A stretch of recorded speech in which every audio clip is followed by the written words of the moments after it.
Hey everybody, welcome back to Garage Studio Maulers. I'm Dave Forrest with my good friend Barbie Lowe. And today we're going to talk about judging, which is an often discussed topic and can be at times highly controversial. Yes. So we're going to take a stab. We've got three subjects on the table here that we're going to talk about. We've got an aircraft, a tank, and a ship, and we're going to walk through and kind of give a view in terms of our experience. Harvey has a lot more experience judging at national competitions and whatnot. So we'll talk about kind of what to look for, and then we'll give maybe some personal opinions. We'll talk about 1, 2, 3 versus open system, just to kind of socialize, work our way through the subject. Yep. So why don't we start? Why don't we get Yeah, right into it? why don't we do? I've brought these are older models of mine. I bought a Ginga. It's an old Revell Takara Japan release. Dave, you brought, what is this one? That's the BT7 from Tamiya with a couple of add-on sets. Right, and this one is a 1700 Fuso, Japanese battleship, which I did, oh my god, 25 years ago, and there wasn't a Fuso. It's scratch built. And we'll talk a little about damaged models, but look, it came damaged while I was transporting here. We'll talk about that in judging. Yeah, there's some model abuse going on here. But to follow on Dave's comments, we're looking and monitoring the YouTube. We appreciate all the comments. We do try to look at them all. And I honestly, I don't know if we're going to get as many likes this time because judging is such a controversial thing, right? Who's going to watch a video on judging? They want to watch videos on banter, on techniques. Well, there'll be some banter, that's for sure. Yes, there will There'll be. be some banter on this. Yeah. And we do have an email address. Right. I know Robert has it in the description, but it is garagestudiomodelers@gmail.com, all one word, modelers with 2 L's. So if you have any detailed questions and you want to reach Harvey, myself, or Robert, feel free, please email. We do monitor. Harvey will probably do most of the monitoring as he is currently retired. Yep. And has a little bit more free time on his hands, but if there's anything for me, I'll get in there and take a look and respond as quickly as possible. And we do read them all. Even though we don't reply, we read them all. And I have been reading the comments to date on the prelude, the preview, and then the last episode. And it's all positive. And everyone's overall comment is welcome back. It's great to see. Yeah, somebody said, one of the followers said, "Sweet Jesus, you're back." So I don't know if that's a religious thing, but that's good too. Thank you. Sounds positive. All right, so let's dive in. Yeah. So let's talk about your Ginga. All right, so the Ginga, it is actually out of box, and we'll talk a little bit about out of box later. But what I thought that we would do is we would go over what judges look for in our craft modeling. Okay. And I'll start, and Dave can chime in. Alignment.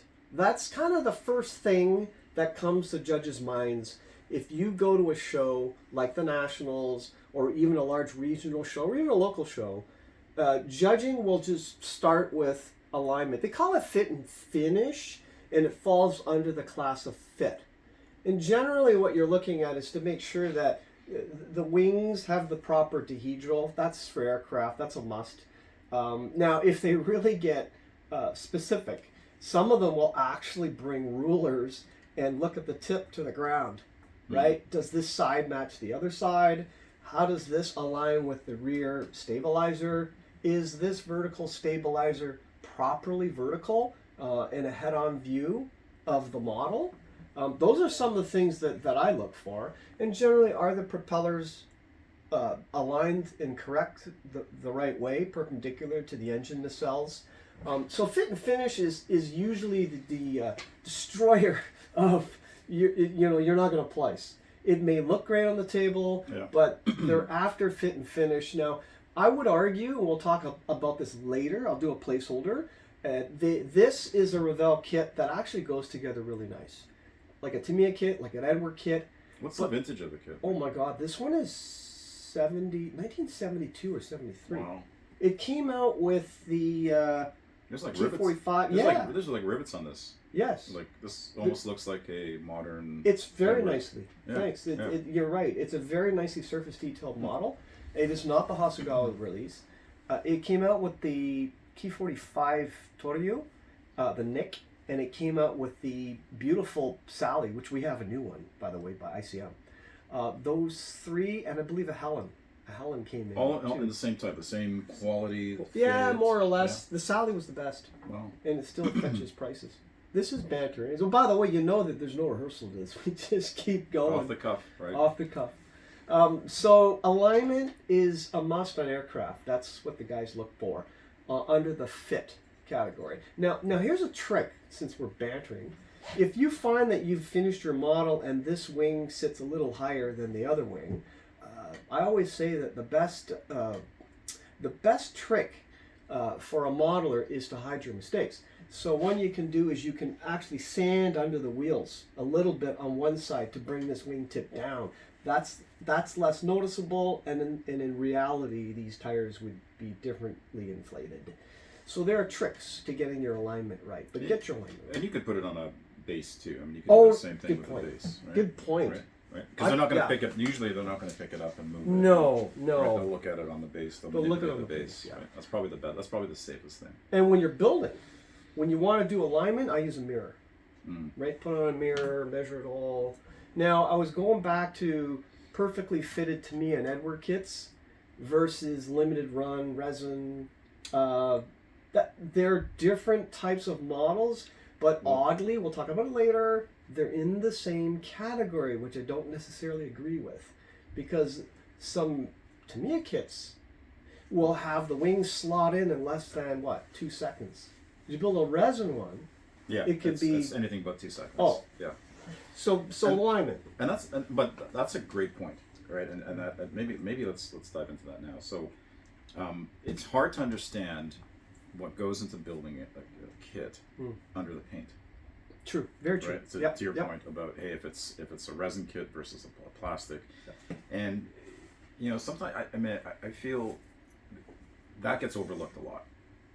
It does. It Right? does. That gets overlooked a lot in favor of the perfect fitting, Yep. brand new Tamiya kit. Yep. Tamiya. Let's call it Tamiya. And if you do and I know you've done some resin, not scratch builds, but resin kits, like really clunky resin kits. Oh, And yeah. you turn them into works of art, but that often gets glossed over and I think that's where experience comes in, and that's I think that's a common theme in judging. Is ideally, if I'm hosting a show, Yep. I want to make judging is kind of the quickest barometer to either making the reputation That's right. or tanking the reputation of the the show. yeah, Right. for sure. So I think having experienced judges that will take that into account, and I don't know how you teach that, and we'll talk about we'll talk about what IPMS does versus what AMPS does. Yep. Um, Yep. But I think experience is one of those things where experience counts for almost everything. How many times have you gone to a show, Dave, where you want to judge? They just go into the audience and grab a judge. Yeah, I mean, there's always seems to be a shortage of judges, right? Yeah, I'm guilty of it too. I don't want to judge. I think one time I was in Pittsburgh at one of the large regional shows, and Barry Newmark, great modeler, Barry. I hope you're watching. You got to give me some money for your for me talking about you. But he asked me to judge, and we were doing an open system, I think that, and it took a lot of time to do it properly. And so while we need judges, I'm the first to admit sometimes I don't want to judge. Sometimes you just want to go to a show to enjoy the show. So it's a catch-22 because then they're looking for people out there who may not have experience. Yeah, that's true. But the flip side to that argument is judging a model. There's no better way to really look at it, understand it, appreciate it, right? So sometimes, I'll go through a show and I'll look at the tables and you kind of do a quick look over everything. But when you're judged, it kind of forces you to zone in and take a look at it. So there's an advantage to doing it. It does. So now that we've talked about alignment, and we'll go through all these 3 different subjects, because alignment means different things in different subjects, as you will see. Now we're on to finish, which would be, is the color applied? It's another Right, that's controversial another. topic. Now, we're not talking about accuracy of color, right? We want to talk about it now or later, but... Well, I think it factors in, because I think some judges will look at that and say, well, I don't think that's the right green, or I think it's too dark, or I think it's too light, or they were never in that. And that's where I think you have to remove historical I agree. biases, context from that, right? Like, you got to judge the model on the merits of what you see in front of you, right? Not necessarily, unless it's grossly out of whack. Yeah, like a purple Spitfire that was never purple. Yeah, right. and even exaggerating. and even then, Right. Yeah, technically I yes. remember having a conversation. This is years ago with, I won't say the person's name, but we had an argument that he said, "Well, you have to have historical accuracy in judging," and I said, "No, less so." And it was a banter that was going on for 2 hours, and he was saying that, "Well, it's about historical accuracy, isn't it?" I said, "Yeah, but I may know a lot about Japanese aircraft, but do you?" And then if you have judges that don't know, how do they know that the tailcode number is incorrect? And he was going, "You got to make sure the tailcode number is incorrect." I said, "Well, within reason. I don't think it should be. This one's out because that was never a 2.5. It was a 2.6 code. Because who's going to know, right?" Yeah, or the markings of the zeros at Pearl Harbor, or Right. or Midway, or whatever. It's too yeah. glossy. This one had a white surround. I think those things are less so, and things with color and finish would be more like, is the consistent color applied all throughout the aircraft? Does one side look more rough than the other? Is there orange peel on the surface? Those types of, are the canopy frames poorly done, where you've got or is there silvering on the decals? yes, right? good point. Decals, decals. Good point. Right. Right, and those are the general things for aircraft. Did you think of anything else? Alignment. We could talk about weathering. It's Yeah, another controversial subject, right? Yes, Where right. some and I come from the armor world, so I love weathering aircraft. And again, it comes back to do you factor in historical context, right? So Right. if you have a Guadalcanal Wildcat or Right. Corsair, Right. even one Corsair that's just beaten to, Mm. do you factor that in versus a clean build? You like dirty things. I mean, dirty aircraft. Yes. Right. Yes, I do. I do. So how do you, so that's the thing, right? So it's really, but I think But it's is just, it's experience that will kind of determine what the guardrails are on those things. Do you think that then some judges have a preference for clean aircraft, or are you saying that, right? For sure, yeah. So what if I'm interpreting you saying that you're saying that if it's a Wildcat or Guadalcanal, weather it. If you have a Zero and Buna, weather it. Yeah, I think you have more leeway Right. to weather versus maybe a civilian aircraft. Or, So- you know what I mean? Well, let me throw this at you. So let's say that that's at a show. Now, these were fairly clean. But let's just say that for a moment, just hypothesizing that this aircraft was incredibly clean. There was not one speck of, and I add weathering to it when it wasn't supposed to be there, or the opposite where, a Guadalcanal Dauntless, it has to be weathered. To what degree do you think that fits into judging? Like, wait a minute, that model has to be dirty because they were all dirty. Or do you think that that's more, let's leave that for later when it's a final decision between the two? I think you leave. I think you kind of factor it. I don't think you disqualify it. I think that's a mistake. Okay. Because at the end of the day, I mean, this is an artistic interpretation It of. is. You try and get it. Maybe some people try and get it more to historical Yeah. accuracy than others. But at the end of the day, it's a representation of something. So All right. So I think those are things you just gotta. I mean, I think that's just experience that kind of experience and Experience common judges. sense. Yeah. Experience and common sense, and those things can be in short supply sometimes. All right. So let's go on to your beautiful BT. Yeah. So this is actually something I built back with Dave Brown at Hornet Hobbies when we were doing the videos there. And the reason why I brought this one out is because of the color. Yeah, colors just wrong, man. Exactly, right? Like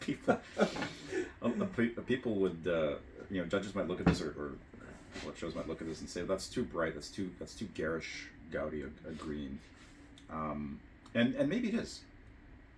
I don't know. Well, now Maybe it is, maybe it isn't. But Yeah. I was trying to accomplish. Yeah. I was going for this look. I wanted that kind of pea green type of early model Soviet.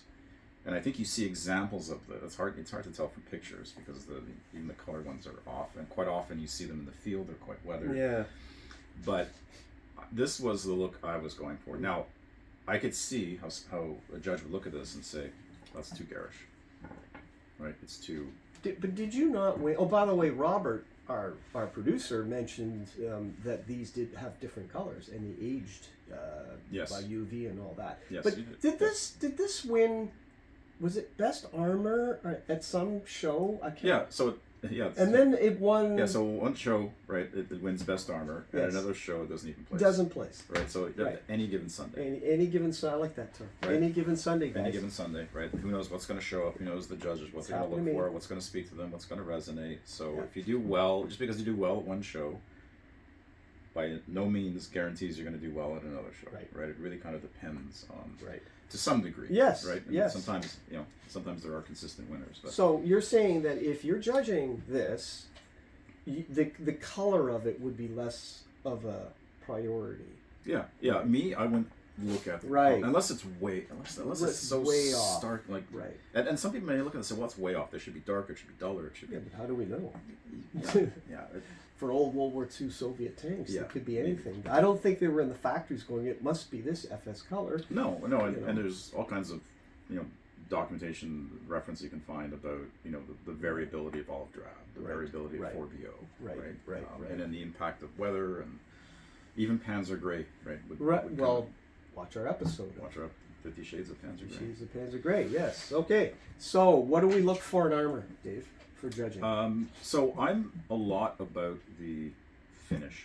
I'm a finish guy. you are. I You're a like- master of modulation. Well, thank you, but that's what I look for. To me, it's really what jumps out in terms of the finish, how it's presented, the weathering, the consistency of the weathering. Does the weathering follow up? Right. Where Right.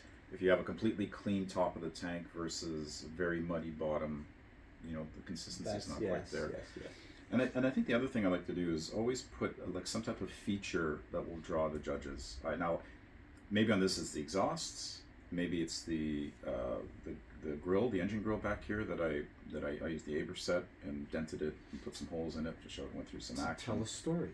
To To kind tell of a story. exactly. And Rinaldi talks about that, right? Right, Like your right. model should kind of tell Yeah. the story. Mini stories, all in one model. And it's easier to do with figures, which so Yeah, we'll yeah. get into figures because that's another whole other topic. But just like what it's been through, what it's seen. I use the Hussar turret with the guns and the different periscopes and whatnot. Full tracks. So there's some added detail to it. Yeah. It's not a complete. It's not it's far from out of the box. But I think for this, the key thing that's going to draw somebody to it is the finish, Right. and the modulation of it, and are they going to look at that and say, "Gee, that's not what I Well, think 40 I or 40 always should be." say the success of a model is how long you keep the eye's viewer on your model. If you Yes. find people are crowding over it and they're there for 5-10 minutes, and another one's 1 minute, I think you have a formula. And oh, by the way, I forgot to mention, now that you had all these aftermarket, that Ginga has no aftermarket. It's out of box, and that would go in an out of box category as long as you have the instructions. And that, if it's in an out of box, I forgot to mention this, Dave. Everything is about fit and finish when you're talking about out of box category. Here, it's going to be a bit more than that. But yeah, I agree. You got to tell a story with your cars. Yeah, and like their fit and finish for armor vehicles is a little bit less daunting than maybe fit and finish for aircraft, right? Because like you talked about the dihedral, the position of landing gear, the rudder and tailplanes. So for this, it's important. You got to get your wheels straight, right? You got to get your running gear straight. Wheels straight, like against the pen, it's not going to be wheels are wobbly. No, or just look at it, rotate it, Yeah. kind of look down. Are they, Right. did they kind of stick up? That's one of the first things in terms Yeah, of like they if you're judging, Yeah. it's one of the first things I'll look for is how do the wheels look? Yep. Are they straight?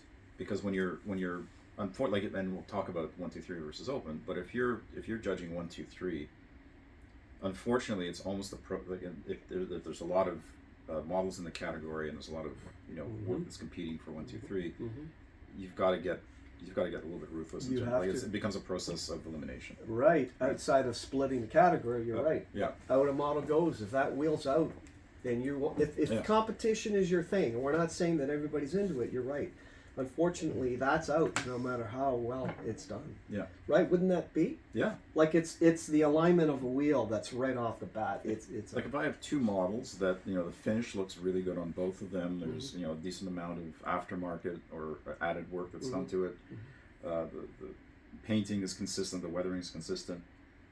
But one has their running gear straight, and the other one has one kinked. Yep. Well, guess what? The one that has their wheels straight is going to win. Right? So alignment of the wheels this way, they've got to be straight. Yeah. Now what about like the wheels, like my terminology, vertical? In other words, unless you're in a rough ground, the model's got to sit. it's got to sit flat, right? Right. Otherwise Same. you have, what do they call it, floating wheels. Well, yeah, Right? your wheels should be making contact with your tracks. Right. That's another good point. And the sag of the tracks has got to make sense where it would make contact with the wheel, where depending on the the different sags and where the return rollers are. Now, on this vehicle, there's no return rollers, so it's just consistent all the way through. And working with fruit tracks are really good in that way because they just naturally have that natural weight, so they just kind of sink down, so it's pretty easy to work with. But when I'm picking this up and putting it on a table, Oh, that's cool. I didn't notice that you didn't glue because of the weight of the tracks. yeah. But I have to be careful to make sure that when I put it on the table, that the teeth go in the right spots, that it doesn't sit or doesn't float, right? Because that could get you disqualified or reduce your chances of placing. You know, in terms of tracks, here's another thing I just thought of. I've seen pictures of vehicles, I think German. I saw it was a Panzer 3 or 4. I can't remember, but one side of the track was backwards, and the other was the other way in the original photo. And I would suggest if you do that, bring some evidence to the judges. Otherwise, they're going to say one track's well. Here's the photo, right? So that's what I always do. If there's something unusual about the model and you have a photo of it, Or reference or something. Or reference, right? Put it in your judge's notes. Otherwise, you're going to say you put the tracks on backwards. Yeah. Or if the marking's a little bit different, like I have a Spitfire where the fin flash colors are reversed, and it was done on purpose because it was a mistake by the ground crew, documented. If there's any anomalies, make sure that you're writing that down in your sheet. Here's another one for aircraft. When I built that Continental 7 to 48 scale, I left all the guns off. All of them were off because she never had any during the Battle of Britain. They were decoys. And they went into battle to draw the other British fighters away and let the BR-20s do the bomb runs, and they didn't fit the guns to those 1007s. Right. See, so you don't include them, but some just, you left the armament off. There's the proof. Yeah. Now, again, an experienced judge won't make those assumptions. Well, right. And that's where I keep coming back to experience when it comes to judging. So this is the Tamiya kit, right? Yeah, that's correct. So if you did it out of box, they just blow together, right? They do. They do. But what you've done is most of the time. Right. But you've added tracks, you've added fenders, you've added a new turret. Yeah. So would you say that for competition, you're actually taking a risk by adding aftermarket, because you better add it right? Yes. As opposed to building a Tamiya kit more or less out of box. So to me, it's a give and take. Do you add realism? But then if you're into competitions, you're risking, that photo etch fender's not, it's harder to get on. Whereas the kit won't just go right in place. It's really up to you. Yes. Yeah. It's kind of a risk reward. Yeah, it's a risk reward. I love that. Right. It is. Yeah, it's a risk reward. Like either if you pull it off, it's going to elevate the model. But if you make a mistake with it, I can pull you back. The other thing too, and this applies, I guess, on all models, but glue marks. Right. So one of the reasons why I like to get as much of the stuff glued onto the model in advance, so as I prime everything, is so that I don't run the risk of glue marks. So if I'm adding something to it afterwards, or if you're gluing something on after the fact, be wary of the glue marks. Right. Just make sure that those are cleaned up, that they don't, and sometimes it can happen, get some mat through, and hey, it's a tank, so your weathering can be your friend in terms of helping to hide mistakes. Right. To a degree, right? You have a lot more flexibility there for sure. So those are kind of things I look at: the alignment of the wheels, the overall consistency of the weathering, the tracks, whether they're aligned. Yeah, the tracks. If there's life in the finish, right? Not just one color, right? That kind of sucks all the light out of the room, right. And then if you are adding aftermarket, like how does that integrate overall? Like is it done like what we're talking about, the risk reward? Is it done well? I like that term, risk reward. Right? Yeah, for armor, definitely you can have a rougher finish. Right? Like you could have armor that's got little dents in it and little, like rolled steel. Yeah. But this stuff, it's smooth, and you've got to be careful. Yeah, like if you have a glue mark on the wing, like you gotta fix it. You gotta sand it out, fix it. Here it's mud. Yeah, just throw some mud on it. But then you're a master of mud. It's not just let's throw one layer on. No, you got to think about where the dark wet mud goes, where the dry mud goes. Yeah, but it's giving it that depth. Like to me, it's all about depth. Like, does the model have depth? Right. And that can be in the camouflage finish or the paint finish. It can be in the weathering. It can be in the tools and maybe some of the stowage that's on it, right? It's Yeah, you've got a great telling of the story, the individual parts. But yeah, if I was to judge this, first things I go to are looking for alignment of wheels, alignment of tracks. Is one track out like this? Are they touching? Yeah. Even things like the exhaust, is one like way over here, unless it got bent, but you're looking for these weird Yeah. alignment things that are Yeah. not properly gaps in fuselage, gaps where, hey, that stowage box Yeah. got a huge gap. there's a seam line where There's it a shouldn't seam exist, line that shouldn't exist. right? Or you see it like mold lines too. The mold lines, Right, yes. trying to get those, scrape those off, and Yeah. to make sure, like you can see on the wheels too. Typically, there's a mold Mhm. line on the edge of the wheel. Mhm. Try and take that off because that wouldn't. Most cases, any amount of travel on the tank, would, Yep. because there are mold lines in real life on Yes, rubber true. wheels, right? True. But any Yes, amount of that's travel would, so I just take it off, right? Yeah. Like, I never risk it. I always try and sand them off. The other thing is consistency. I've seen some beautiful tank models done, and then the machine guns just painted this awful single color, so it just kind of detracts from the whole thing. And I think Consistency. it's consistency. Yeah, it's consistent. Is it consistent? Right? Is somebody trying? That's why I never rush a model into a show the night before. No. Right? I've done that, and a disastrous result. Yeah, So I've yeah. learned my lesson. Again, if you're into competition, we're not saying that you have to enter No. your models in contest, but if you do, just be forewarned. This is what you're. But if you are looking at it with through the critical eye of a judge, it will make you a better modeler. Mhm. And judging makes you a better Yeah, modeler. yeah. Right? It's Plus, made me yeah. a better modeler. Yeah. Right. So plus, you see all the models on the table. Yeah. Because you're forced yeah, to. yeah, you're forced to look at them. You're forced You to. learn a lot from it. So Oh, and as well, were these decals the 731? Yes. So you do, again, like aircraft, you don't want any silvering. exactly. Yeah. Now you have a little bit more flexibility with armor kits because Yeah. you can, like there's a lot. Like there's actually a defect. I can't remember if it's on this side or that side, which I covered with a big streak. Oh, thanks for telling me. To when be I told fair, you. Oh, right? great. Right. Full disclosure. Now that I know. Now that I know. She's retired now, so she can't go on any shows. Thanks everybody for sitting in, and we'll see you guys next time. Take care, everyone. Bye bye.